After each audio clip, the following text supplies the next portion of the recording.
अस्सलाम वालेकुम dear student, उम्मीद करता हूँ कि आप सब खैरियत से होंगे। जैसे कि आप जानते हैं मैं आपको पढ़ाता हूँ मैथ, और आज हम पढ़ रहे हैं क्लास 10th का मैथ। क्लास 10th और हम आज पढ़ रहे हैं एक्सरसाइज नंबर 2.2 के कुछ इम्पोर्टेंट सवाल नंबर 2, जोज नंबर 2 के सवाल नंबर हम आज पढ़ रहे हैं 2 और 7 आज हम पढ़ेंगे। तो आइए मैं आपको पढ़ाता हूँ। तो हम पढ़ते हैं आज।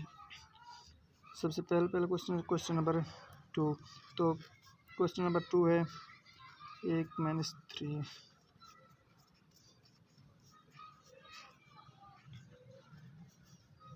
ये क्वेश्चन है तो हम यहाँ पर इसे हल कर रहे हैं।